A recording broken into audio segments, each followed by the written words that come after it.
Hey, it's Conrad Thompson, and you're listening to Something to Wrestle with Bruce Pritchard. Bruce, what's going on, man? How are you?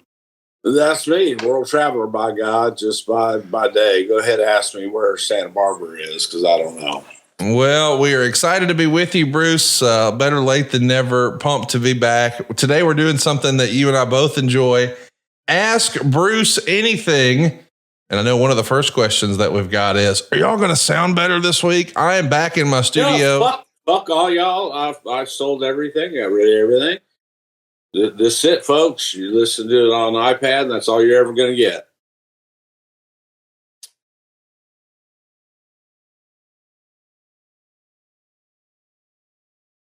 What? Nothing. I was just no. That's my response to trying to fit.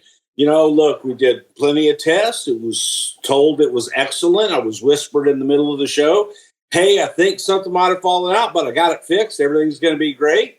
And it wasn't great, so fuck it. I got rid of everything, and we're doing it on an iPad. And I'm kind of liking it. I just mash play. Actually, I don't even mash play. I just mash buttons. So sorry to all those that were offended. Sorry to all those that didn't catch it beforehand, because obviously I'm an idiot, so I'm not going to be an idiot. I'm going to idiot-proof this. We're going to idiot-proof this. And we're going to mash one motherfucking button, and that's it. By God, that's what you'll get. Angry Bruce today. Well, the show sounded weird last week because I was not in my home studio and was doing it from a laptop. I don't know the tangent, Bruce. Bruce doesn't know what the fuck he's doing. Bruce got new equipment and doesn't know how to do it. That was what I got. So, you know what? Bruce doesn't know what he's doing.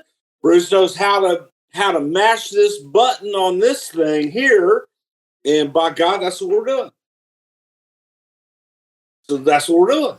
Is it, you know, it's good, right? No? Yes? I don't know. I was told it was great last week, the night before and the day of, but I guess those people aren't speaking up. So let's go. All right, let's. You said ask me anything. How you feeling today, Bruce? Conrad from Huntsville wants to. Great. Good. Fucking elbows out to here. I feel great. Elbow out. This one. Gonna get cut on again. Gonna go in. They're gonna take a little piece out there. Then they're gonna widen another piece, and then they're gonna put a spacer in there. And then we're going to put like another little gimmick over here. So, yeah. Beautiful. It's a beautiful day in the neighborhood. We got a lot of questions. Let's jump to it. Dr. Adam K wants to know, Jimmy Garvin was interviewed by Mean Gene at the Survivor Series Showdown 1992 taping that never aired on TV. Interestingly, the 1993 WrestleMania album opens with a sample of Jimmy Garvin asking, are you ready for WrestleMania? How did Garvin's audio from that segment end up on the title track? And what was your reaction to hearing the final cut, considering it's a WrestleMania song that opens by asking about the Survivor Series? I have no absolute clue. You know what? See, you asked me some things, but I learned things in this. I've never known that ever in my lifetime. That I am actually going to look into. That's kind of weird because I can't understand it. Jimmy Garvin was brought in as a possibility to be a heel manager, and didn't work out well for Jimmy. And that was it. Like, it was a one night, hey, baby, his hair flowing and all that good shit. And maybe he welcomed people to Survivor Series. I have no idea. But for it to make it on the WrestleMania album, I mean, because what I would have done is I would have said, hey, folks, there's Crown Jewel that's going to be coming up in about 30 years. Welcome. Something like that. But yeah, I have no idea. That's wonderful to me. That's another, by God. excellent shining example.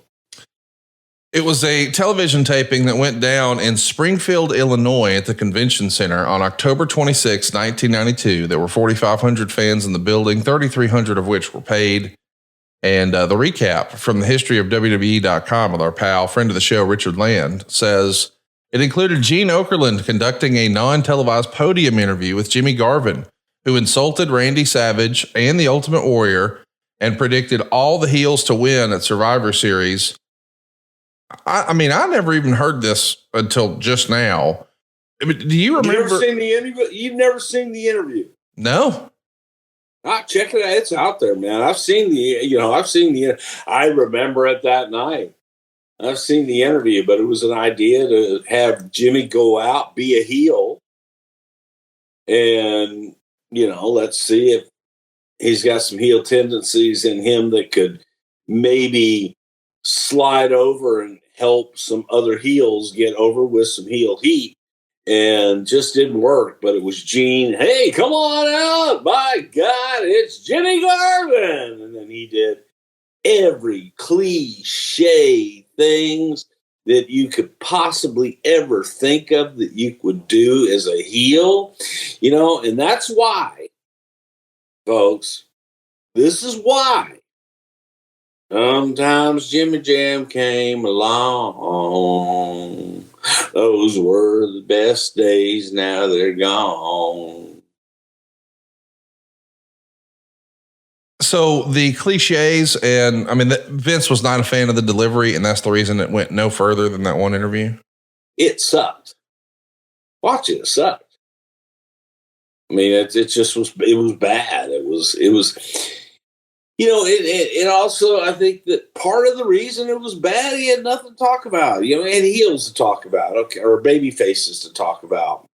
All right, great. Go talk about baby faces and say Hulk Hogan's a bad guy, by God, and people get a boo. But unless you have some meat, unless you have something to get into, it's just not going to work. It's interesting to think that he was in the WWF before Michael Hayes. I mean, I know Hayes had that cup of coffee back in the day, but I just mean in the more modern era. I mean, when Hayes came over, he's been there ever since, of course. But it is weird because Jimmy really didn't have a cup of coffee. Jimmy poured a cup of coffee. Never got to drink it. Away before he got it. So he didn't even get to finish that cup of coffee. Just saying. That's fascinating to me. I mean, are there any others besides maybe Missy Hyatt you remember like that? Because I remember hearing that she did some interview segments that just never made air and it just went away. But I don't think that was all that common back then, where somebody had something that. Bobby Davis Jr. He came in and did some stuff. There was a kid out of, might have been Calgary, Richard Holiday. Does that sound right? Okay. Who came in? He came in for a weekend, and he was going to run the company, as a heel manager, and he was going to book, and he was going to work, and he was going to run the company, and he was going to do everything, but that didn't really work out either. He lasted about 2.5 days. But as far as managers, man, can't really think of any, top of my head that were like, oh, hey, I remember the time. I mean, I remember the time that the Giant Haystacks from England, Big Daddy's opponent for years. I remember when he came over in Tampa, he didn't, his odoriferousness was odor gross. Didn't work. But he lost the gig because he smelled bad? No, he was rotten. Oh, I got you. Yeah. The bell rang. Ah, that damn pesky bell. It fucks, if you were to say, hey man, what's one thing that fucks up most careers? I would say the bell rings. Oh, there you go. Aiden says, if Hulk Hogan had not come into the WWF in 1984, who does Bruce believe Vince would have went with to continue his national expansion? If who? If Hulk had not come in to create Hulkamania and WrestleMania, like when Vince was first going national, if it's not Hulk, who would Vince's next choice have been? Well, the first choice was Dusty Rhodes. Right.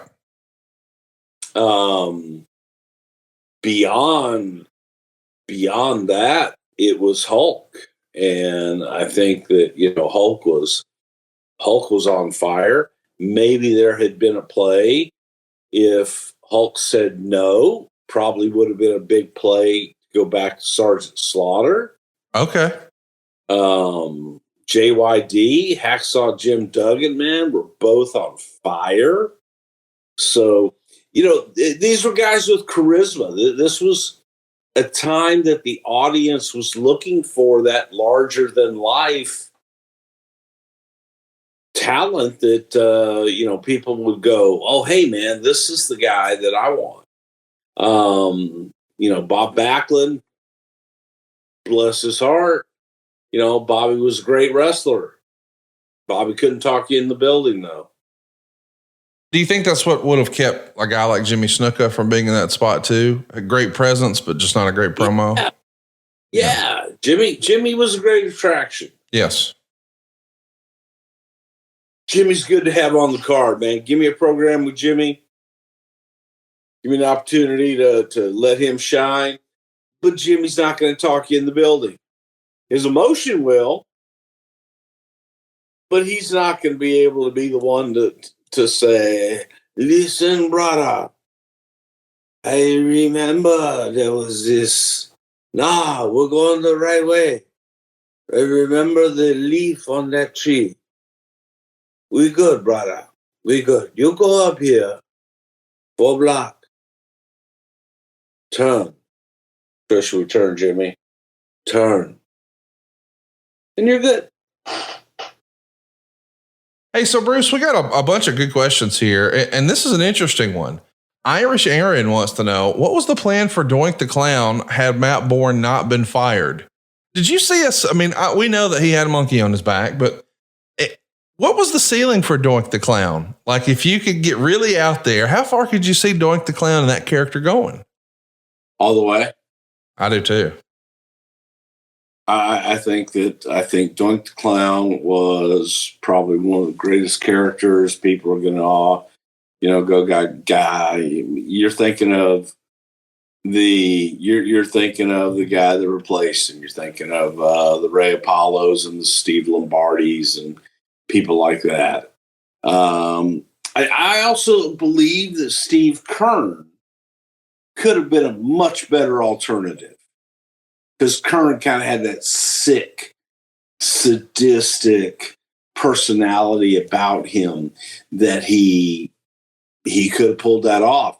But Matt Bourne and Doink, Matt Bourne should have been named Doink upon birth. That's all I'm saying. It's interesting to think about, the character, the depth of character that Matt Bourne brought to it. Unbelievable. Yes. Because he could wrestle, he could promo, and he knew how to change gears. He knew how to change gears as a heel to where he could turn it up and he could eat you up. And it was believable. And you believed that this evil, sadistic fuck could just do anything he wanted to you at any given time. And as a babyface, he had the ability to go out and make you believe and get behind him and root for him and believe that he can overcome any nasty heel that you threw in front of him. Matt Bourne, in my opinion, was a very unique and extremely talented talent. When we're thinking about the new generation era where he was in, I could totally see him challenging Bret Hart for the world title. That would have been really fun. And then as we fast forward, as we get closer towards the Attitude Era, when you think just right after WrestleMania 12, an evil Doink the Clown versus Shawn Michaels would have been great. But then Doink and Steve. Oh, God. Can you imagine in the Attitude Era? That would have been wild. You know, I know when you say that in 2024, people go, Doink the Clown and Stone Cold Steve Austin. Yes, it would have been believable and people would have dug it. You know, and I just want to, well, I know we don't talk about current stuff, but there's been a pretty badass feud about a friendship bracelet this year. Just saying. I can get bought in with the right story. That's the friendship bracelet right there, Bruce. That's the one we're talking about, of course, because we don't talk about current stuff here on the show. David wants to know, Bruce, when the Rockers tag team title win over the Hearts was overturned, what exactly was told to the fans in the local market? Did Jack Tunney make an announcement at the start of the show? Or how did Howard Finkel and Sean Mooney in the event center explain the titles being given back? Is there footage of the explanation? I always wondered how the company explained that on TV. Didn't happen. Yeah, I was going to say, they just ignored it, right? Didn't happen. Did you see it happen? Nope. Rest my case. I appreciate that was the way wrestling was sort of pre-internet. Do you miss those days in that regard? Yes. Yeah, bet. Yes, I do. You know, look, I enjoy the passion of our audience. I truly do. I think that it's amazing. Sometimes I pinch myself when I walk in to a hotel or restaurant, somebody recognizes me, and my age group has gone up quite a bit because they watch on A&E. You know, when they have Sunday A&E and every other interview is me. So I have a lot of old ladies that come up, and I appreciate them because they're so sweet. They have no idea who I really am. So it's great, but I do. I like the passion. I like the fact that the audience cares enough to dig for more. They want more. They have always wanted more. I believe the magazines back in the day that the audience, had you given them more, you probably would have gotten more. Like right now, how I'm going to hit pause somehow. Don't know how to do that on this thing, but I got to take this. So listen, the title change was never really acknowledged with the Rockers, and I don't know that it necessarily would have changed history all that much. I mean, it probably would have been cool for Marty Jannetty and Shawn Michaels at the time, but not much really would have changed. You know, do you think it's not like it changed the landscape of the wrestling business with that belt changing or not? No, I don't think, you know, again, nobody knew, nobody cared. So, you know, that's the thing. And news wasn't buzzing around. Oh my God, this happened. What a travesty that they took it away. Nobody knew. There were, you know, 6,000 people that knew that night. When you fast forward to we'll call it the internet era, you know, the modern era where we all have this technology and we're all sort of connected or what have you. Is there one thing that happened in your WWE career where you wish, I wish this was one of those pre-internet days and we just pretend this never happened to move on? Yeah, but I think for the most part, we did that a lot. We did that anyway. Oh, I see. You just no-sell it, and next week it's like it never happened. Yeah, next, man, because nobody, it exposed the lack of, you know, influence that those people thought they had. Because it's like you're doing all this stuff, and then you're going, nobody cared. There was no uproar. There wasn't you know, 6 people riding in the office calling the switchboard saying, by God, I read this in a magazine and it said, just wasn't. It wasn't as big as those 3 people thought they were. Let's do another one here. This is from Rob Caruso. He wants to know, Bruce, in your professional early years, how did your family feel about you being away on the road all the time? I stayed married for almost 30 years. For those of you that live life out on the road, continue. You will have a much happier marriage and a much happier family. In many ways, I mean that from the bottom of my heart. I think had I been home all the time, that, oh my God, shit would have hit the fan. Because I'm kind of strong personality. And when I was fired the second time and I was home with the kids, boy, I fucked everything up. It's like, who's this? Wait, who's this guy? You know, who's he telling me what to do? I thought he was just a fat guy that came in twice a week and said he loved us and we did fun shit with. Then I became dad, you know. So, you know, look, man, make the most of it. Make the most of it. Just enjoy each other when you're there. And when you're not, miss each other. And plan things. Like Santa Barbara. You know, Santa Barbara is just north of California. You mean LA? God damn it.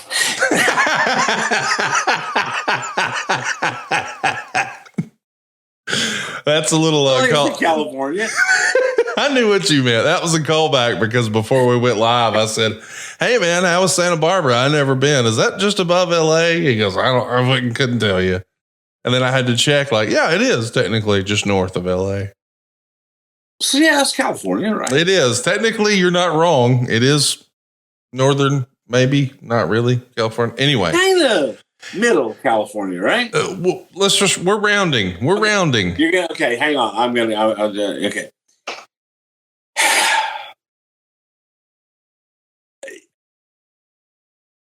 Conrad and I can be fastidious in our ways and some things. What is this? I'm getting bothered by Curly shit. No, on the other side, it doesn't matter. It's the light. Okay, I'm not good with the word no. Don't like it. It's like the definition of impossible. You know what the definition of impossible is? I don't. Nothing. Nothing's impossible. Got it. All right. So I check in to a rather fancy hotel for a 80th birthday party shindig in Santa Barbara. And I get there. I had early check-in. Told them I was arriving in LA at 9. I said, I hope to be there by 10:30 or 11 o'clock. And I would like to check into my room. Don't want to wait around. So whatever I have to pay, whatever I have to do, just want a room. Right. Got there about 11:15. No room. Oh. They're fixing it. Well, they're fixing it. I had an early check-in. And they said, well, we understand that. We try to accommodate those when we can. I said, yeah, but I paid for an early check-in because I knew this was going to happen. But I'm calm, Bruce, man. I'm there for a birthday party, man. I'm Mr. Calm. I'm like, you know, the song they wrote about me. The Commodores wrote a song about me because I'm easy.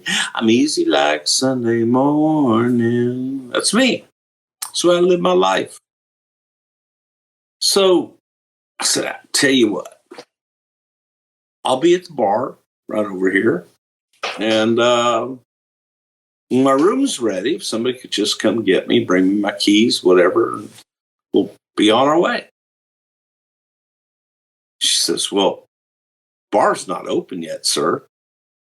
I knew that was coming. It's 10 minutes to 11.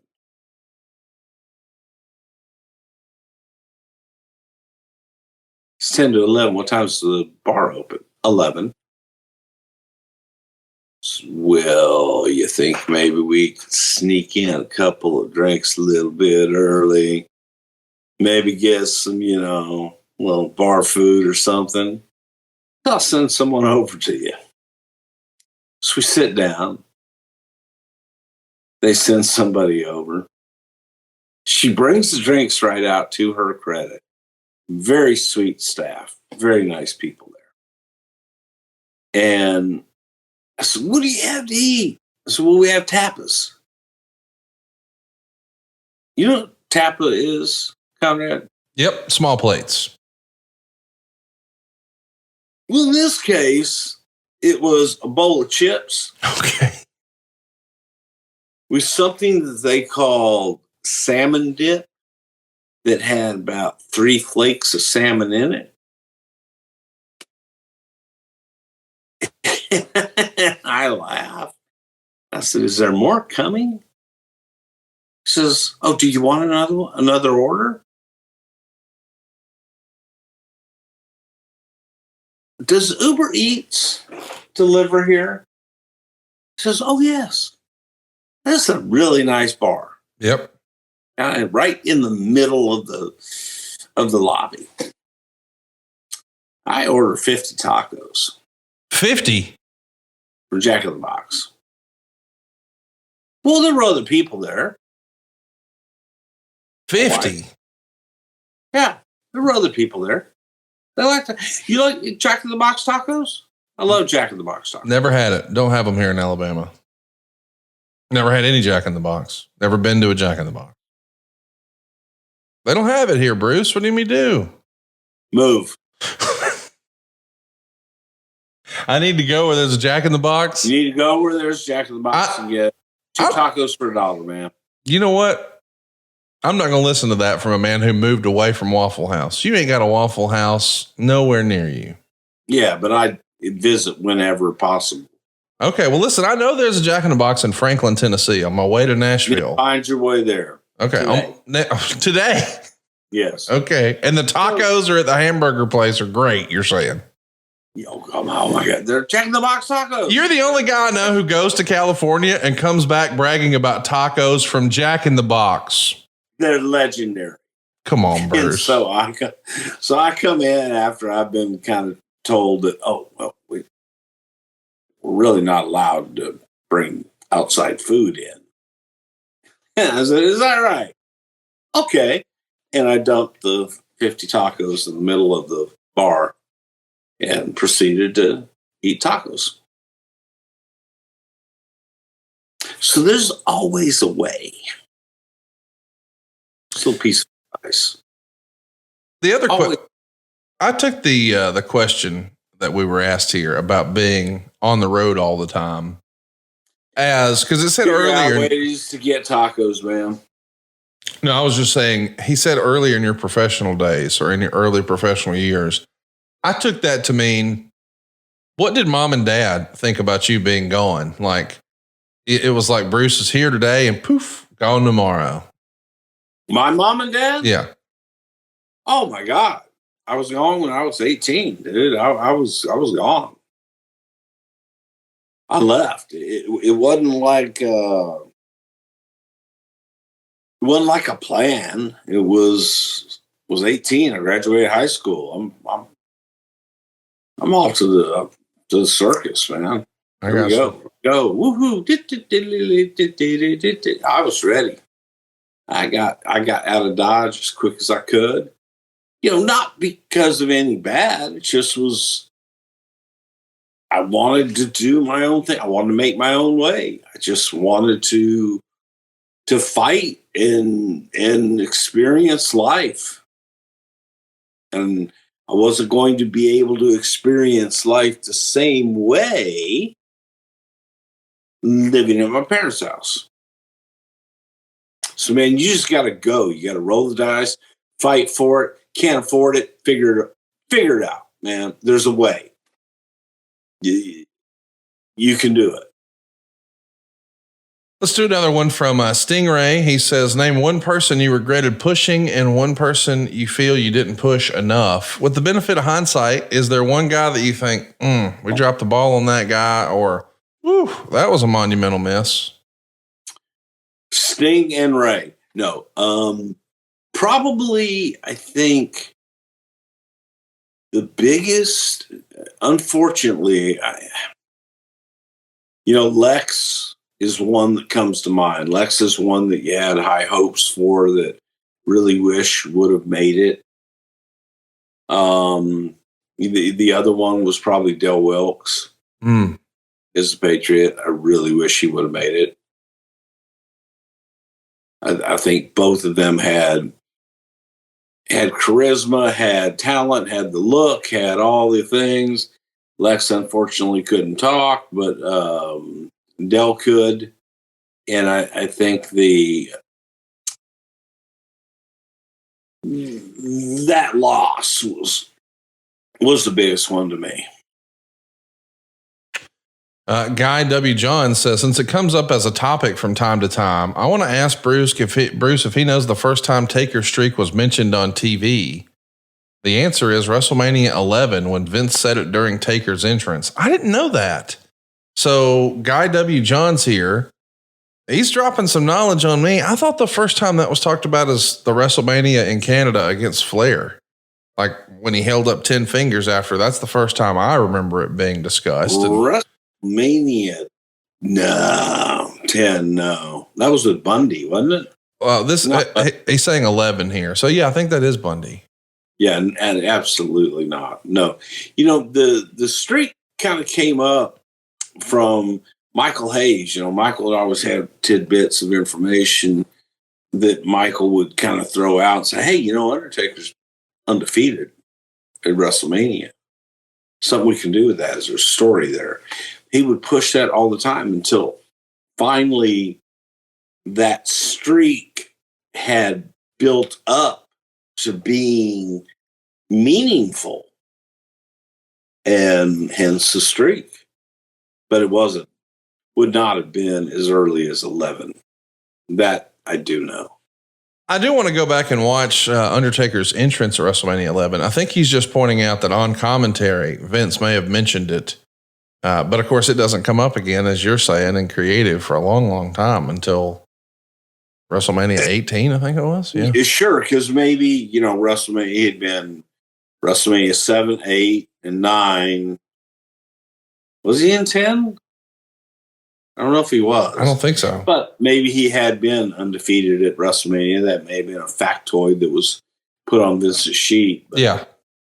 Wasn't a storyline by any stretch. Primus Sunricon says, Bruce, why didn't S.A. Rios do well in the WWF during the Attitude Era?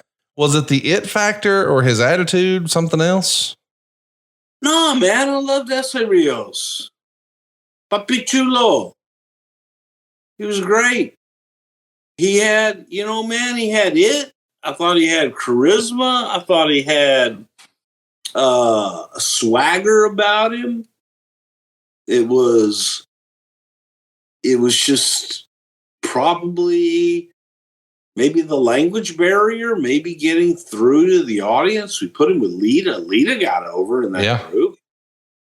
But man, I like Papi Chulo. I thought that given more meat on the bone, given more opportunity to have a storyline that meant something with someone who meant something, I think could have put Papi Chulo in a whole different category.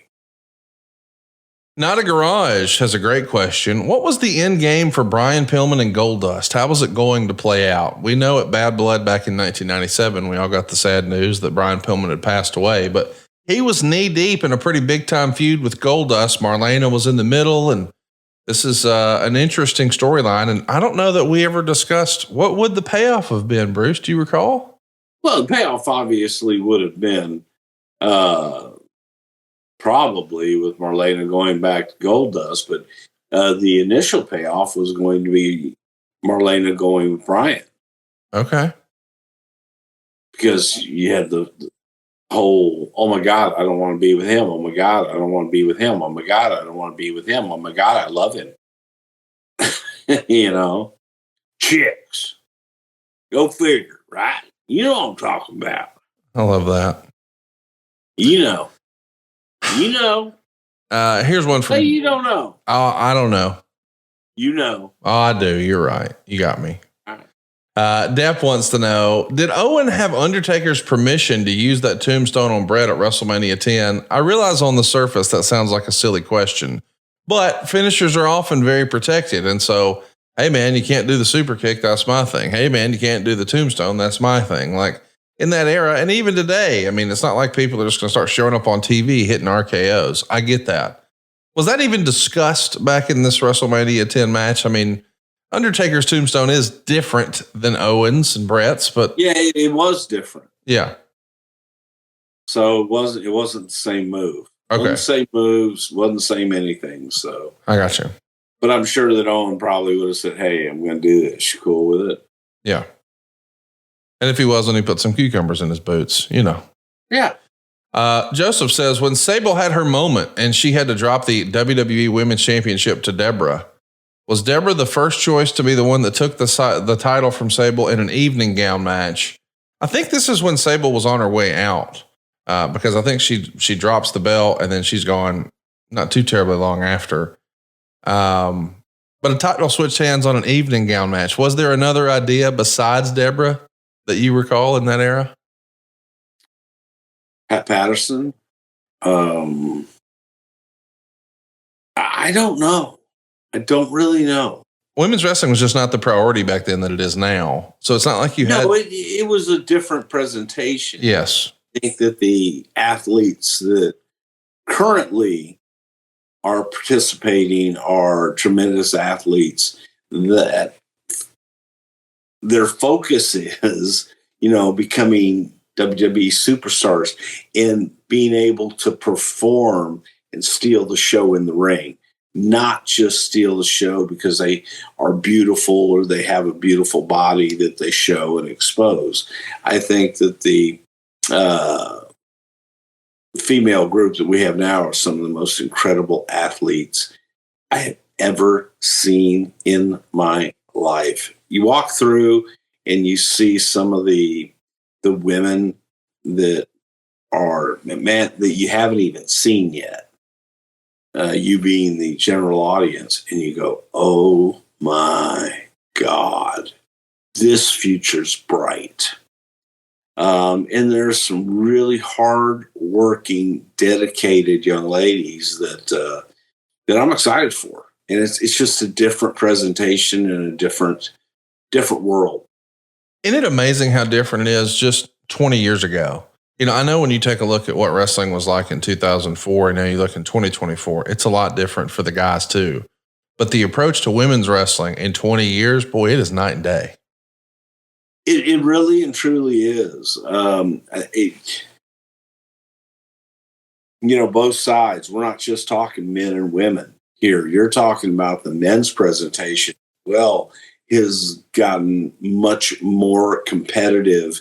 And by competitive, I mean, oh yeah, you can do that. I can do this. Yes. You can do that. I'll do it better. The idea of the men talent going out and the snugness, if you will, man, it's different. It's different. I often look over and say to my friend next to me, if the business was then what it is now, not sure that I would have been as apt to get into the physical side of the business at that point in time. It's different, much more physical, much more aggressive, and I think much better. We all look at, this is something else, man, that comes up quite a bit. Everybody looks back, man. You look back when you're a kid, ice cream tasted better, didn't it? Yes. Man, hamburgers tasted better. Yep. Jack in the Box tacos will taste the same to the end of But you remember and you romanticize. Yes. About these matches that were just the greatest thing you ever saw in your life. And you romanticize about, oh my God, I remember Jose and Gino when they went 2 out of 3 falls, and it went 3 falls. By God, and it was bloody. And the 3rd fall, it was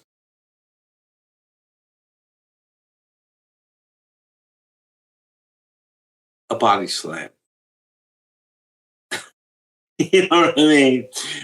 When there was a time that you would have a match and it would be a hot match, and the finish of the match would be somebody picking someone up as if they're going to give them belly to back suplex and drop them crotch first on the top rope. And that ended the match, and that put a guy out for 6 weeks to go to Japan. They had special ointment over there. But you look at it, man, and you look at, oh my God, that guy, his punches were real. They were the best. No bullshit. They weren't. They were great for the time. They were something that, you loved as a child, because it, in many ways, it was childlike. It was fun, and it was an escape. And again, I always use the term, for those who believe, no explanations needed. For those that do not, no explanation will do anyway. So that just is what it is. And that is it in a nutshell. If you loved the glory years and you loved what you saw as a kid, hold on to it, man. Don't go back and analyze it. Don't go back and look at something from 1972 and say, oh, this was the greatest thing ever. The business, the evolution, the revolution of the business, it has just changed, as has society, as has politics, as has every single thing else around you. It has changed. So when I hear about, by God, Jackie Fargo was, man, Jackie was hot in his day. He was hot in his day. He was hot in Memphis. You take Jackie Fargo and you put Jackie Fargo in Minneapolis, and he wouldn't have drawn shit. You take Jackie Fargo and you put him in Texas, and he wouldn't have drawn shit. Conversely, Vern Gagne. You take Vern Gagne and you take Vern Gagne out of Minneapolis and you put Vern Gagne in Tulsa, Oklahoma, and he ain't going to mean shit. So it was a time. Enjoy that time. Enjoy that era that you love. Because I used to compare when I would go to Iowa in the summer. I wanted to see AWA wrestling. And then I saw it. And I thought, this is the worst piece of shit I've ever seen in my life. Because I was used to Texas. Right. Texas had a different style. Right. But people in Minneapolis, for example, they vacation, come to Houston, and they go, oh, this is too wild. This is crazy. This ain't wrestling. They're just fighting. It's different. Things change. Let things change. Let things evolve. Let the women who at one time were relegated to be a beautiful valet or a manager, who have turned into not just great attractions in the ring, but main events at WrestleMania that I pay money that I want to see perform. And that's okay, man. Let it go. Just let it go. And there's nothing wrong with that. I think it's a beautiful thing. I think that it allows us to grow, and I think that we should grow. I think that what we we hold on to. You know, there's always going to be fundamentals. Not to get on my soapbox, but there's going to be fundamentals that you have to hold on to. Man, selling is a fundamental that is a lost art.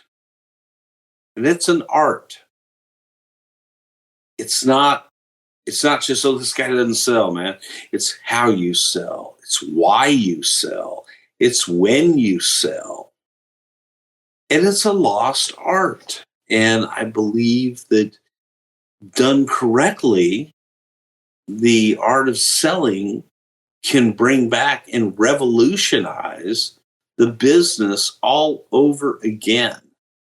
Now, I'm not saying one punch and the guy goes down and he's down for 8 minutes. We're beyond that. Cat's out of the bag. But the athletes of today are so far superior in many ways to the athletes of yesteryear. And there were some of the greatest athletes that ever walked God's green earth in Harley Race's terms, that adorned our business, that will always be elite athletes. And you look at a guy like Danny Hodge, a guy like Jack and Jerry Briscoe. You look at some of the greats that just came through, Wahoo McDaniel, that were Vern, that were truly great athletes. Would their bullshit hold up today? Probably not. All right, Bruce, here's one from Joseph. He wants to know, when Vince decided in March of 2000 that his baby daughter Stephanie should be the women's champion for 5 months, what was the reaction like backstage? Was there any pushback? Stephanie only defended the title versus Lita. We sort of touched on this a minute ago. The women's division isn't what it was now. You know what I mean? But do you think Stephanie was getting some heat, if you will, in the locker room for the amount of TV time she was getting as an early performer? I think she was getting heat from the audience. Yes, for sure. So heat from the audience, heat in the locker room. I don't give a shit where the heat's coming from. She's getting heat, and it was money drawing heat. So I thought it was absolutely the right move because of that, the jealousy, the fact that the audience is saying she doesn't deserve that. And then that goes on into whatever real life you want to call it of talent. She doesn't deserve that. Who deserves it? Who'd you beat? Who did you beat to become the champion? Now, of course, when you won the title, it was real. When you lost the title, it was a work. No, man, come on. What's best for business? That was best for business. That was good stuff. And it was the right thing to do. Danny says, have you ever told anyone complete BS just to see if it ends up in the dirt sheets? Boy, that's a fun question. What do you mean? Every single thing that Dave Meltzer writes is complete bullshit. So, he's full of shit. If he writes hello, he means goodbye. So. Come on, Bruce. No, that's a fact. I'm not arguing. I'm not asking about that. I just want to know. I mean, the question is, have you ever sort of back channeled some bullshit trying to see if it would come into the newsletters? I don't have time for that. Yeah, I didn't think so. Cause it was like, man, my brain wouldn't even think like that. Like, what? He's got to make money for the company. Who gives a fuck about all that shit? Jesus Christ, man. Do you guys have any idea just I'm going to get on my soapbox again. Wham, poor me. But do you have any idea how long it takes to put together every aspect of a 2 or 3 hour television show and do 2 of them every single week on a major network? I don't have time to make up and feed a piece of garbage like Dave Meltzer something that's BS. I don't have time to even speak to him. To say hey to him would be too much time. But no, there's, man, the amount of hours that we put in and the amount of effort and your quote free time, if you will, is I woke up in the middle of the flight coming home and wrote down a whole story that I had just dreamt. It's just how my mind works, but it's how a lot of creative people work. You're thinking about constructive. You don't think about destructive. You don't think about, I'm gonna get Dave Meltzer and his 2.5 readers that are gonna go, oh gosh, they got me. Don't have time for that. I already spent too much time explaining it. Yeah, I was kind of surprised. I was like, yeah, we got a lot more questions. Who gives a shit? Roy says, since Bobby Eaton is no longer with us, would you induct Jim Cornette into the WWE Hall of Fame? Well, I don't think Bobby Eaton was going to induct. He would be inducted, probably as part of the Midnight Express. I mean, if Jim Cornette goes into the WWE Hall of Fame, it's probably as a member of the Midnight Express, right? I would think so, yeah. Yeah. Was the question, would I induct Jim? Yeah. Okay. Did you say God no? Yeah, I don't think that Jim would want me to. Oh, I see. I would be honored to induct Jim. I happen to like Jim an awful lot. I don't know what happened to our friendship to this day. And again, back to the worry about negative shit. I'm not going to dwell on negative stuff. And I love Jim. I think Jim's very deserving of being in the Hall of Fame. And I hope one day that he is. You should give him a call. You know what, Conrad? Here's the phone. Okay. Yep. Where's it at? Oh, over there. Whoa. Be careful what I show. I was just to say, I was like, that's risky, buddy. Well, that was risky. Hey, here's the phone. Yes. Here's my phone. It works both ways. I have called. Yeah, I've reached out, and I'm at an age where all I can do is I can do, and I'm not gonna reach out over and over and over and over and over again. And then the only time that anyone else ever reaches out is because they need something. That's me, now but the fact of the matter is phone works both ways. And I've made my, I hope I've made my feelings known. If I haven't, then I'm a shitty communicator, and I don't know that I can communicate it any better than I already have. I do want to get back to talking about the Hall of Fame, but I do want to say, as your friend, your crazy schedule makes it difficult to communicate. Without a doubt. So I'm just saying, I think you're one of my best friends, but I got a whole bunch of unanswered text messages in a row because you're just busy. And I don't take that personally. I get it. But I'm just saying. Especially, and this is funny because you bring that up because someone else brought it up over the weekend of 6 messages that they had sent me. And I said, you don't understand, man. First of all, you're sending them to me on a Monday night during a television show that I'm actively producing.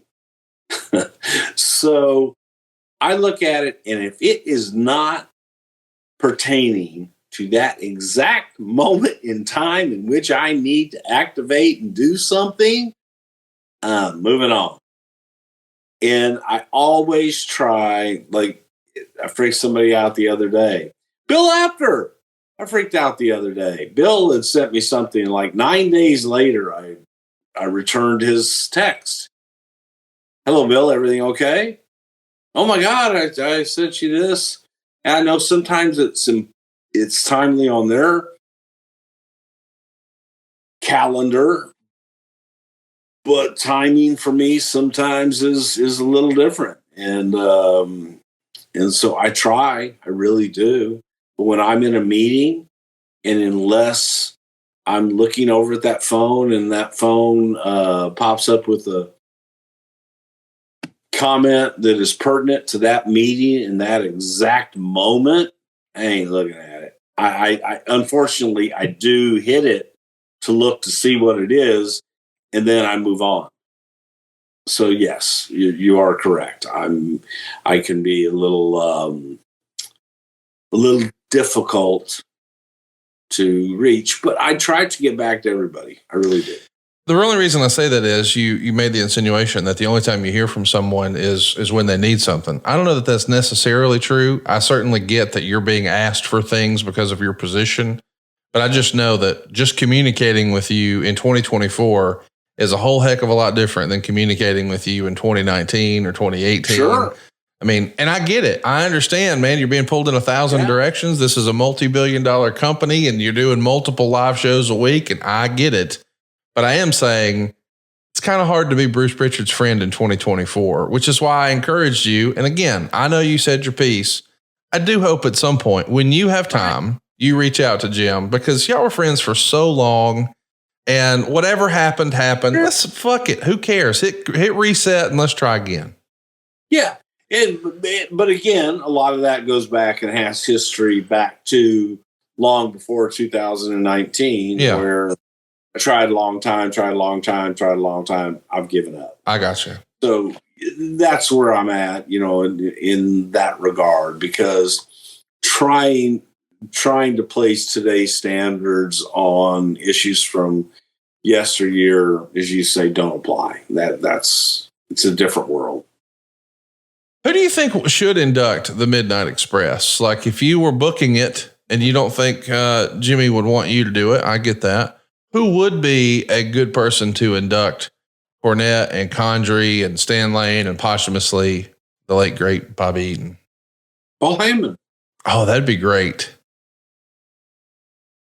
Yeah, I could see that. I don't know necessarily that would be Cornette's first pick, but Paulie managed the Midnight Express. Okay, I forgot about that feud. Yeah.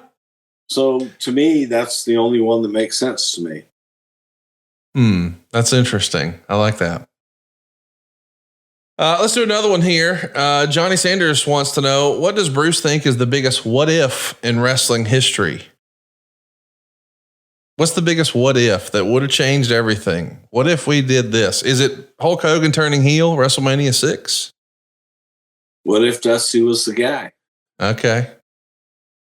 What if Dusty was the guy that came in and beat Iron Sheik?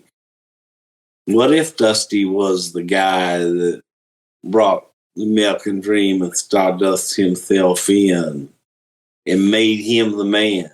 What if? Would Hogan have wound up going to Crockett, do you think?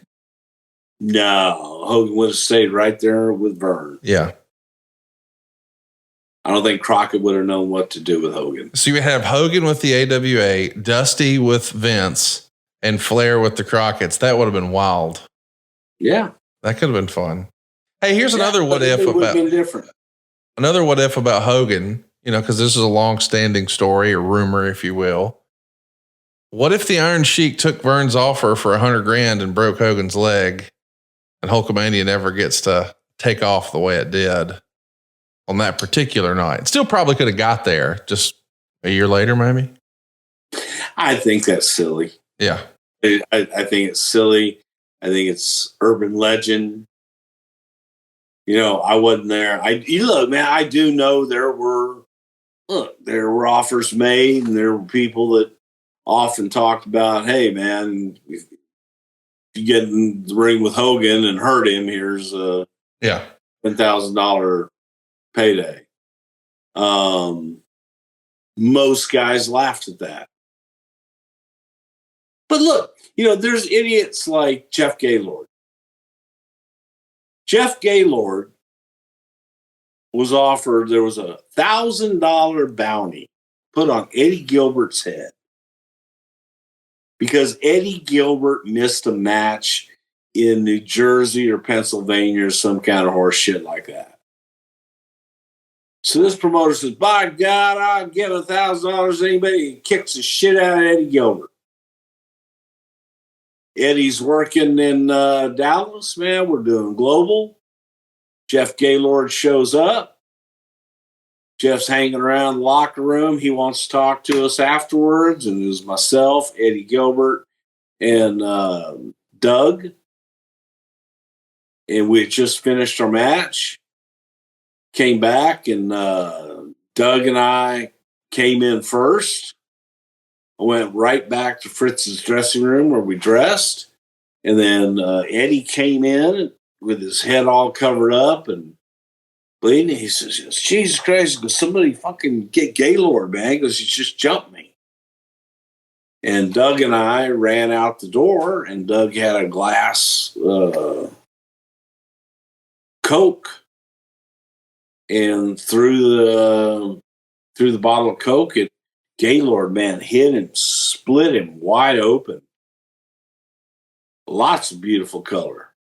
And went, and I had to pull Doug back in because he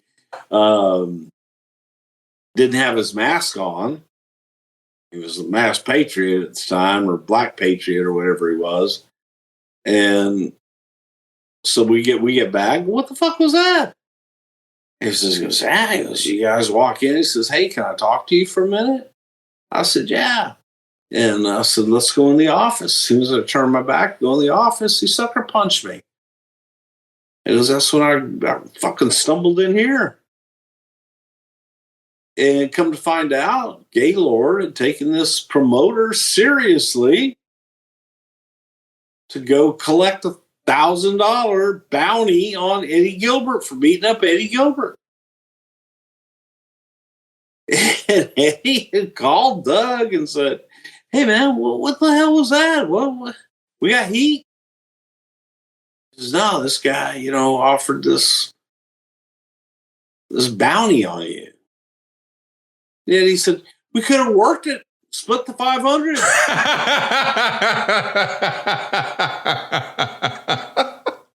I was thinking that the whole time. Like, does he know that there's another way to do that? Right. Yeah. The fuck, I got color and everything. The hard way. Yeah. So, instead,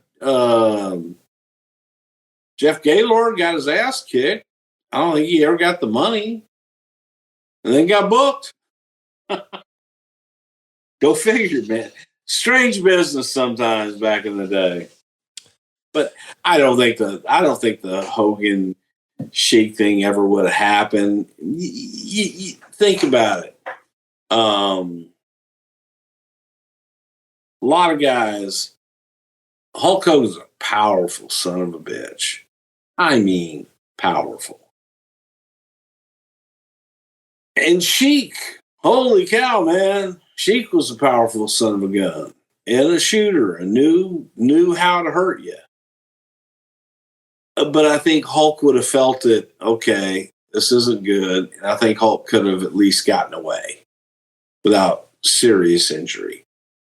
But I just don't see that happening. I just don't think that's one of those things that would happen.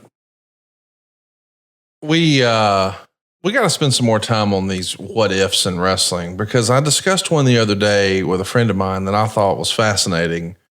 What if instead of going with the Sergeant Slaughter thing before WrestleMania 7, you just went back to Earthquake? So it pretty much is the same way it went down in 1990 as far as Earthquake and Hulk Hogan at SummerSlam and then Survivor Series. But at Royal Rumble, what if it was Earthquake challenging the Ultimate Warrior? Earthquake beats the Ultimate Warrior. Earthquake's the champ. Earthquake drops the title to Hogan at WrestleMania 7. As a kid, I was way more into that angle than I was Sergeant Slaughter. I mean, that Earthquake, squishing of Hulk Hogan on the Brother Love show, that was a big deal for me. So I got behind that idea. What do you think of that in an alternate universe, Earthquake Hogan at WrestleMania 7? I've already seen it. I'd already seen it a couple times. I got you. I wasn't interested in seeing it again. It wasn't new or fresh. I'm with you. Brainbuster Pro Wrestling says, does Bruce have any good Jamie Dundee stories from his short run with the Nation? Of course, this is the real life son of Bill Dundee, a Memphis standout. We saw him in the WWF for a cup of coffee. It's PG-13. But boy, if you've seen any of his shoot interviews, that is a crazy man. You got any interesting Jamie Dundee stories you can share with us? Not really. The only Jamie Dundee story that I can recall was Jamie being upset about something and getting in an argument. And we were at like a high school gym, and Jamie was yelling and screaming. Shawn came out and diffused it, Shawn Michaels, and got him in, and everything was fine. But it was Jamie upset about a payoff or something. But personally, I never had a problem with Jamie. I thought he was a talented guy. It's one of those, had the reputation for being difficult to deal with and being a little out there. Maybe he is, maybe he isn't. But I never had to deal with that side of him. Did you say snowflake on our TV show? Yeah, but I didn't mean it in a political way, Brucey. I meant like, it's getting cold outside and there's going to be snows that are falling. You see the flakes that come down from the ceiling and the roof and the gods. I got a lot of flakes around here. Steve says, we know everyone loved to try to make The Undertaker laugh or break character. Do you remember anyone trying to pop you and make you lose it during the brother love segments? Everybody tried to break me. Jake, just smart ass shit. Hogan all the time. I think Sherry. Sherry would whisper shit in my ear and everything just to try to get me to break me. So, just different people, different times, different situations. Everybody tried to make somebody break, man. Yeah, you're right. If you're not having fun, then what the hell are you doing? John Murphy is with us, and he says, how come the Junkyard Dog didn't become the star he was in Mid-South? We know for once he was the top guy, but that spot was already taken with Hogan. Is there more to it than that? Yeah, why don't you look at his bank account? What do you mean? Well, I would say the JYD's bank account was about 6 to 7 times what it was for. Oh, we're not comparing that way. He just means why. I mean, what kept him? But the Junkyard Dog, he's looking at it like, hey, man, I'm being used over here for Bill Watts for this amount of money. I'm being used over here for WWE for this amount of money. And 7 times the amount of money, that there's your decision right there. And I think that JYD was used. Good God, I think JYD was used as a secondary babyface without a doubt in WWE. Huge star, mega star, much bigger than he was in Mid-South. Danny says, when Mr. Perfect won the Intercontinental title tournament, why was he given a tag team championship belt to celebrate with? I mean, I wasn't even there, Bruce, but it's got to be somebody forgot to bring the fucking belt, right? That's the only answer. Yeah. Somebody lost the belt. Who knows? Sunday Lights wants. I'm supposed to have it tonight. I'm champion. I'm supposed to have it tonight. Oh. Sunday Lights wants to know, did Bruce ever get to witness World Class at its peak? Like the Freebirds and the Von Erichs in a sold out Sportatorium. We know you went to the Sportatorium, during the global days, but when Fritz and World Class were at their peak, did you ever get to go to the Sportatorium and attend a show there? No, never did. First time I went to Sportatorium was for Global Championship Wrestling. And I maybe went once or twice to Will Rogers in Fort Worth. But to me, again, I thought it was just matches. You again, we look back fondly, and I look back fondly on ours. But all it was, man, the lights start to dim. One guy comes out of one dressing room, one guy comes out of the other dressing room. They get in the ring. Ladies and gentlemen, this contest scheduled for one fall with a 15-minute time limit. Introducing first in the red corner, weighing in at 220 pounds from Vancouver, Nick Kozak. His opponent from Alaska, weighing in at 265 pounds. He is Mike York, the Alaskan. Referee is Bronco Lubitsch. That's it. Ding, ding, ding. Rinse, repeat, move on. Here's one from, and this is a great question. Jersey City Assassin 2 says, in hindsight, do you regret there not being a greater push to keep Ric Flair in the WWF until WrestleMania 9? Instead of having him finish up in January against Mr. Perfect on Raw, would have been better for business to have saved that loser leaves town match for WrestleMania and thus have Flair depart the company on the bigger stage. I like that idea. WrestleMania 9 loser leaves with Perfect and Flair. What do you think of that? Well, sounds great for you to like the idea. You didn't have to deal with Ric Flair. That's true. So, dealing with an unhappy Ric Flair and dealing with guys that are unhappy and bitching and moaning and not wanting to do things. And he was unhappy. And Vince wanted to make him happy. Vince was like, okay, man, you'd rather be happy over here? Go over here. And so to that, I say, and I'm not saying, man, I love Ric Flair to death. But would I rather deal with a happy Ric Flair? Would I rather deal with a Ric Flair that doesn't want to be here? Yeah. I would rather happy Ric Flair. It's interesting because when he goes to WCW, of course, he can't wrestle right away. So they do the Flair with the gold stuff. He was just buying time until he could go anyway. I love that idea of him and Perfect at WrestleMania. That could have been fun. Rich Russo says, I'd love to hear a Bobby Heenan and Pat Patterson story. They seem to have some funny interactions between the two of them. Thank you. That's a good question. You got any fun stories between those guys? With Bobby and Gino? Holy cow. My favorite thing with Bobby is the way that the television studio was situated was you had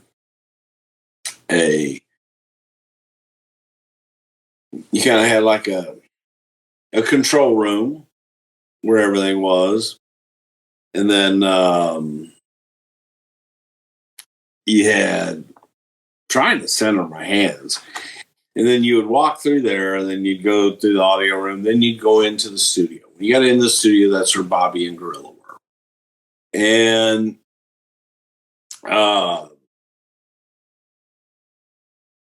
Bobby Gorilla would be really nice. Hey, how you doing? Hey, Conrad. Should I say Thompson? Nice to meet you, man. Pleasure. Hell of a facility we got here. Yep. Hey, how you doing? Hey, Bobby Heenan. What's your name? Conrad. Nice to meet you.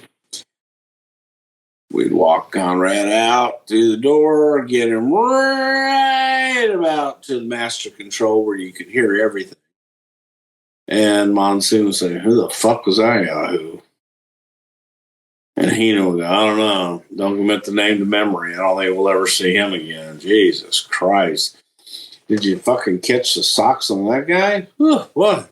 Smells like he was chewing on him from here. That was the normal Bobby Gorilla routine with any guest that we would bring in. I think one of the funniest things, because it's so childlike, man. Again, we're grown-ass adults, but you're on the road 300 days a year. And after a while, you got to blow some steam off. And we had to go to Gino's room for something. And he had 2 beds. And we jumped all over the one bed, like to make it all messy and crumbly underneath. And then we smoothed everything out. And then we short sheeted the second bed. And then we moved all of his shit in the room, just opposite of the way that it was. I mean, stupid shit like that. And that was an everyday thing. It was you would have a communal refrigerator with someone with an apple in it, with their name on it. This is Bill's apple. Bobby would take a bite. You gotta, yeah. Put it back.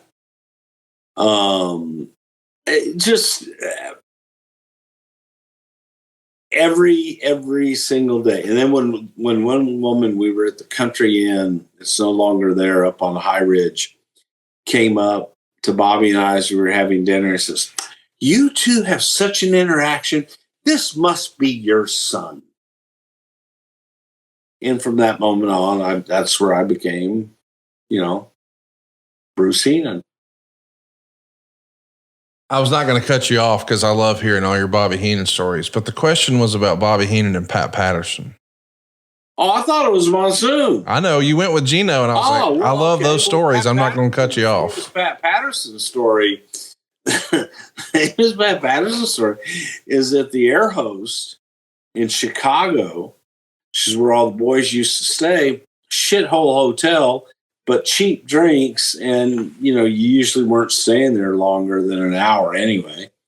And they thought it would be funny to take a shit underneath the bed, and they take the mattress off the bed, and somebody had already beat them to it.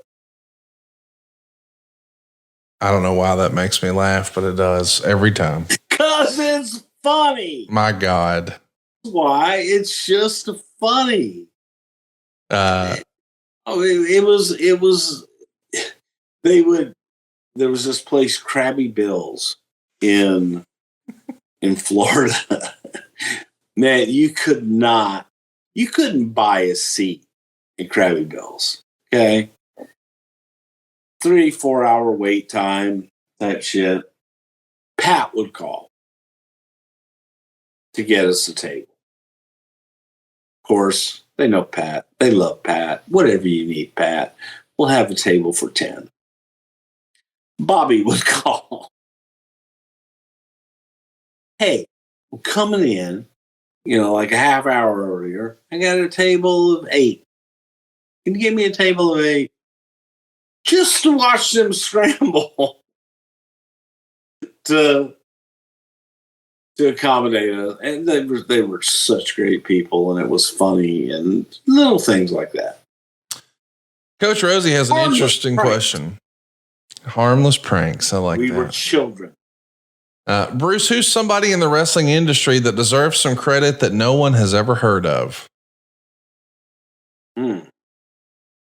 Shout out some people behind the scenes in WWE. Besides me?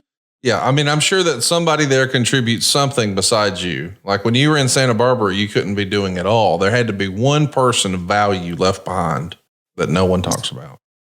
I think Kathy Morrell in travel. I think she is the travel folks, the folks that move talent from place to place, that are unsung heroes, that get all the heat and get all the aggravation, but never get any of the thank yous. For years I heard people like Ric Flair say, "Boy, being the head of talent relations is the worst job in the business. It is the most thankless job, blah, blah, blah." Second behind that has to be travel. Because my God, especially like with all that we've had happening with inclement weather and just natural disasters, flights are changing all over the place. We got to have a live TV show. This guy's got a kid's appointment and blah, blah, blah, blah, blah. And you got to make it happen. Got to make it happen. It's constant. I mean, it is a rat wheel every week. The creative services people work tirelessly, endlessly. The people in production, it's everybody, man. Yeah. When I say it's a team, it's not lip service. It's a team. It takes it takes a giant team to bring all this craziness together and make it work. Hey, man, how about the truck drivers? How about the truck drivers that are driving through inclement weather just to get to the next show because they know it has to be put up?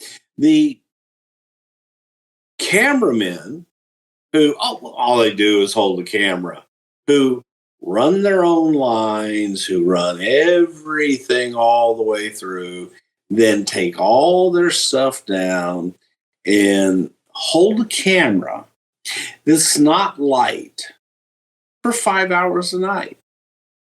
And don't miss shots and get yelled at and screamed at all night long and never complain. I just think that we have the best overall crew in anywhere in the world, man. There are so many to name one discounts everybody else, and, right? And it is the best. Denovius Mack has an interesting question, Bruce. If the roles were reversed for all parties involved in the Montreal screw job, do you think Sean would have put over Brett in San Antonio on his last night in the company before heading to WCW, given the close relationship Sean and Vince had? That's interesting. If Sean were leaving? Sean's leaving, headed to WCW. His last show with the WWF is in San Antonio. In the main event, it's him and Brett. He's been asked to drop the title to Brett. Would Sean have done business, or is it a screw job?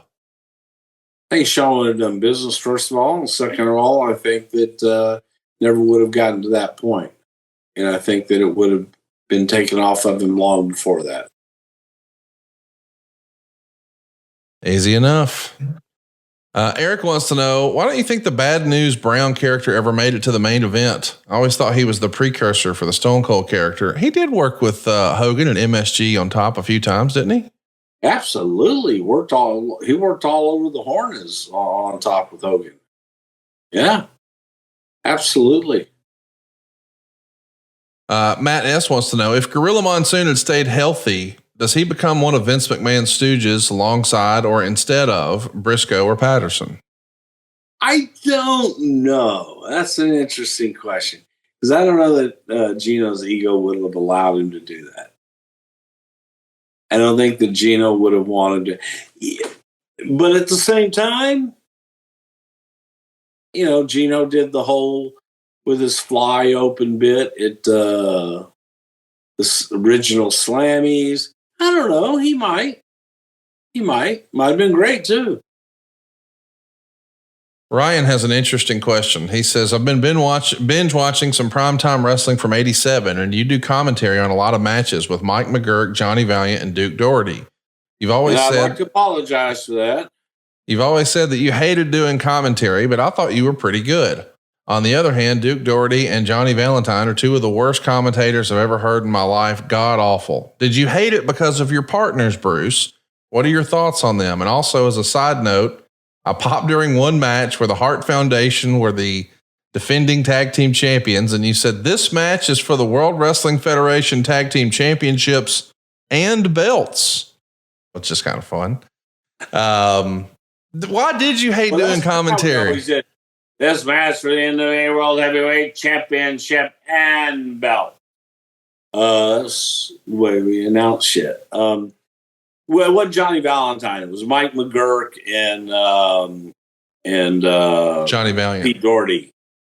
God, every once in a while, Johnny V might have done a show with us. I wasn't good at it. I didn't enjoy it. I didn't feel that, like, there's a confidence if I go out to cut a promo.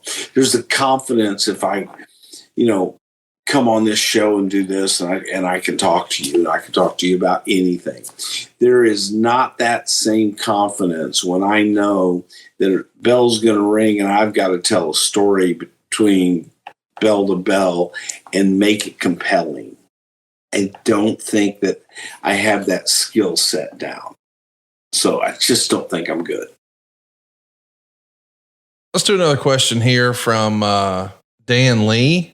Bruce, was there ever any discussion about putting the Big Boss Man back in the blue police uniform during his return to the company? As a kid, that was my favorite version of Ray Traylor. I think that would have been fun. Well, why don't you think that happened? Because police uniforms progressed. He was SWAT, man. He graduated. He was now a badass. He wasn't just some street cop, some street damn boss man in the prison guard. Now he was a badass. He grew. He got promoted. Why? You know, I don't think he was in it. No, I don't think he was. Like the Big Boss Man donning the OG persona for the gimmick battle royal. That would have been fun. I mean, that would have been. Yeah. Yeah. Carl Hayes says, while Houston never won a poll back in the day, both shows were great hits. Do you think we might get a third or an episode of old territory stories? I'd like to do more territory stuff. Is there a topic you'd like to talk about territory wise one day on the show, Bruce? I mean, was Houston part of it? Yeah, we did 2 Houston episodes. That's what he's saying is, although they never won a poll, they were still good. For us. Yeah. Oh, yeah. Look, I think that there are a lot of stories out there just in general on territories and different quirks and different bookers and how they booked and why and the talent that they brought in. And when talent, how you could tell when a booker was leaving, if that talent was leaving ahead of time, normally your booker was leaving shortly thereafter or vice versa. So there are, different ones to go back and look at. California Roy Shires and Mike LaBelle and just some of those unsung heroes of West Texas and the Funks and Murdoch and Mulligan and Gory Guerrero. There are just some incredible stories all throughout the territories that can be, put out and people go, they did what?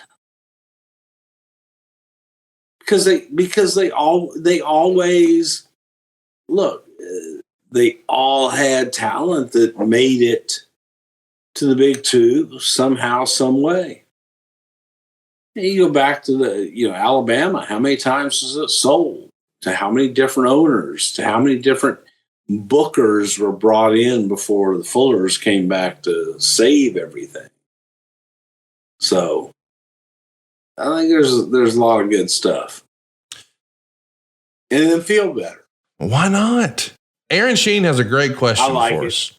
He's all the way down in Australia, and he says there's always been a lot of celebrities getting involved with wrestling over the decades, but is there one that comes to mind that you really wanted to work with, but for whatever reason, it just didn't happen?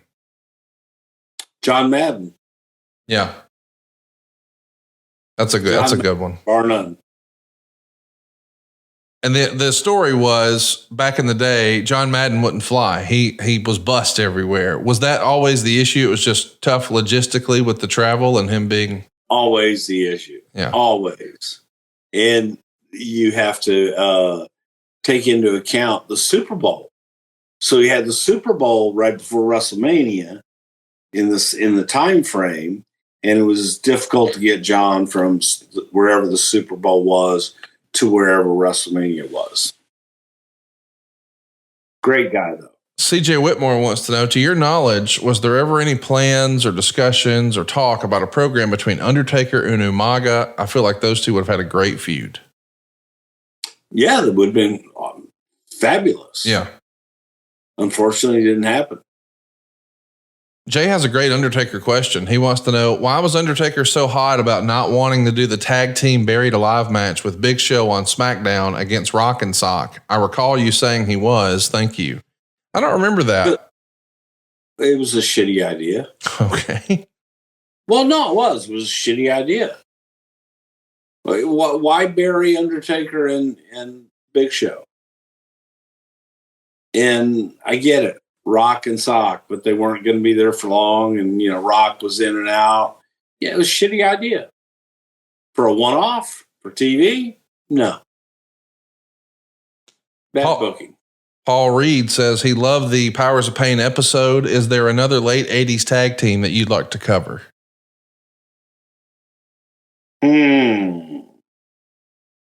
See, we already did the Bushwhackers. Mm-hmm.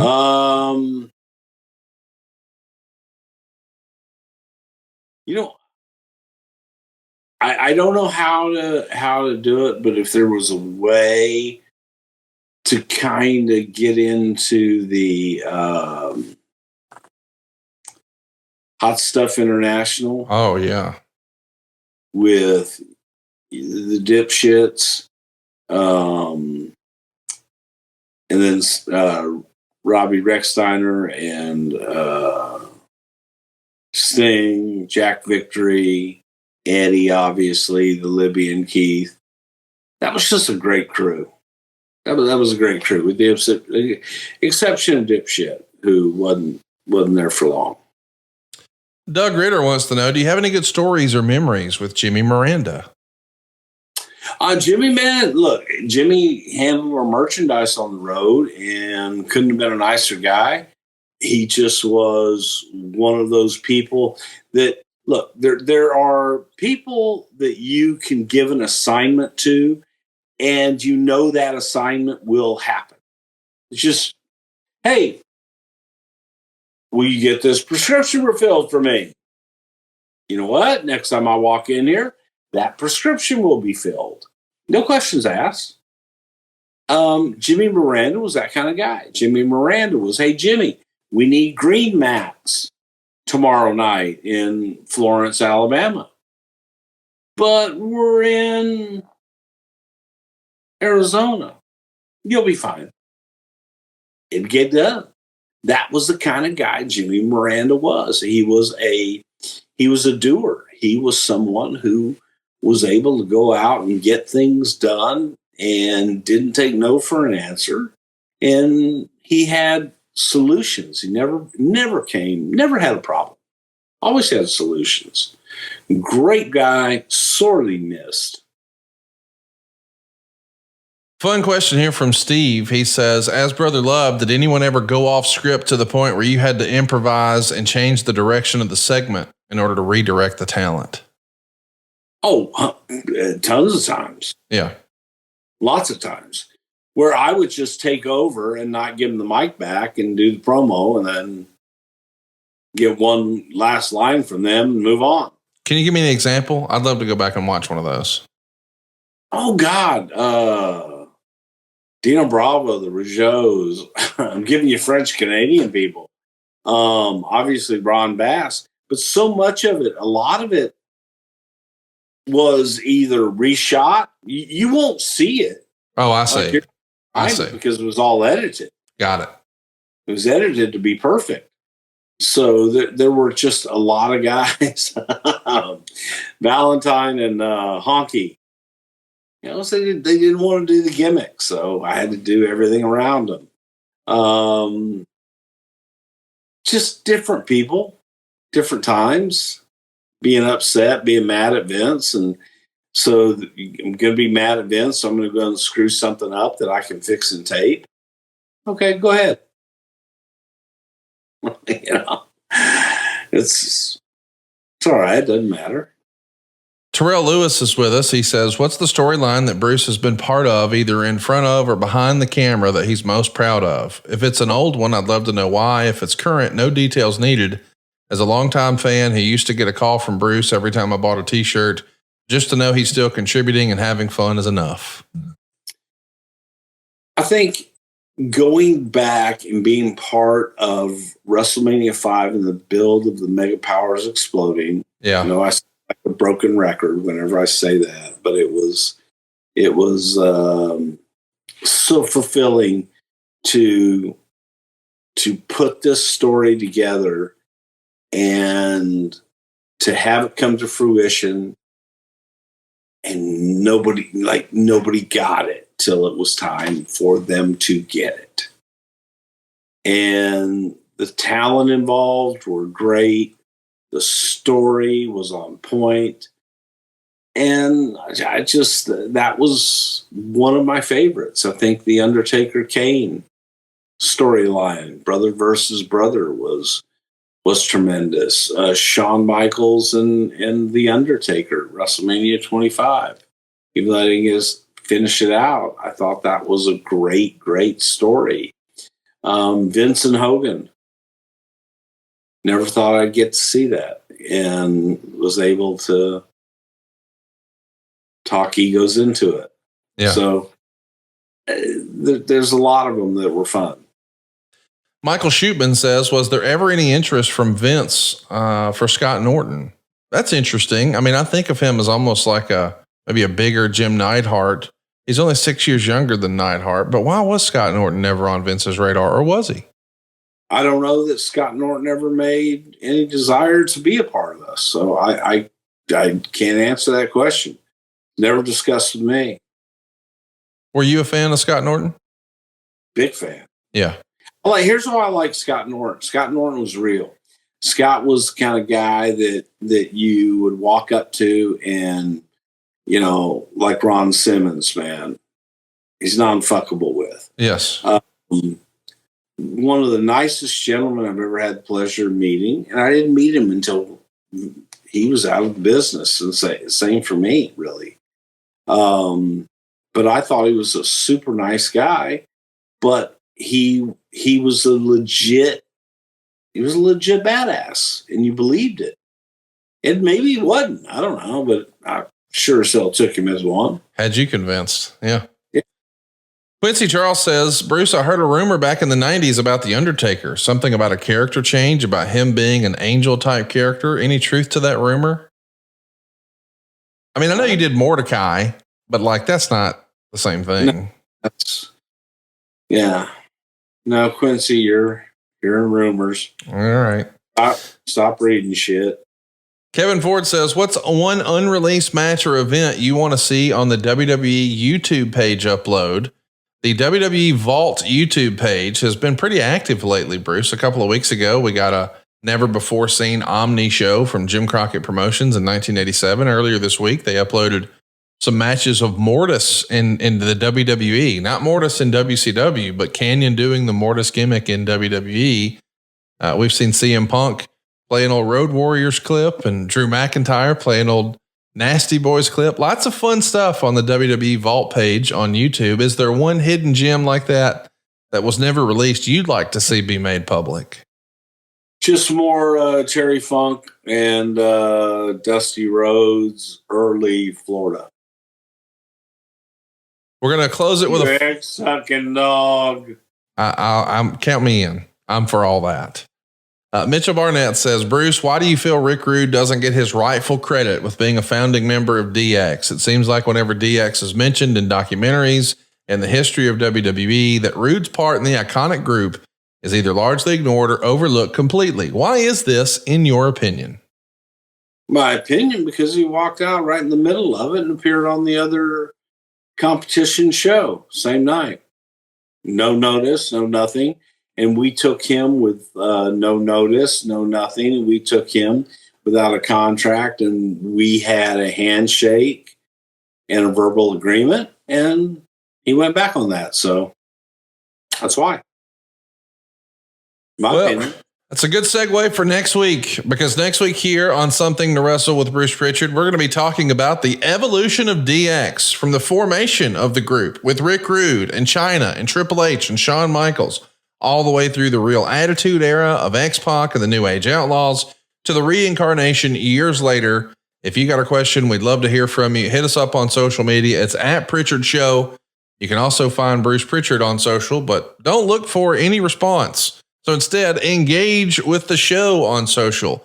It's at Pritchard Show on Twitter and Instagram, Something to Wrestle over on Facebook. And of course, your home for all things Bruce Pritchard is somethingtowrestle.com. Go click that subscribe button, turn on the notifications bell. You don't want to miss the next time we're live. Bruce, it was awesome catching up with you today. I'm glad you're back from Santa Barbara. There was a heck of a pay-per-view over the weekend. Was it weird for you to not be there watching the show and instead watching it on an iPad somewhere at this big celebration? Very much so. Very, very much so. Yes, I was told to put my phone up. Well, I'm sure you got admonished for that, but I just want to say, and I know we don't talk about current stuff, that Hell in a Cell match is one of my favorite matches in the history of WWE. I absolutely loved it. And I know we don't talk about it, but can we agree that Hell in a Cell was top 5? Without a doubt. There you go. All right, that'll do it, boys and girls. Thanks for checking out the latest episode of Something to Wrestle. Tell your friends that Bruce is back. And next week, we're going to be right here talking all things DX. Go hit that subscribe button at somethingtowrestle.com. And we'll see you next week right here on Something to Wrestle with Bruce Pritchard. Sometimes Jimmy Jam came along. Those were the best days. Now they're gone. Rock on, everybody. See you next week.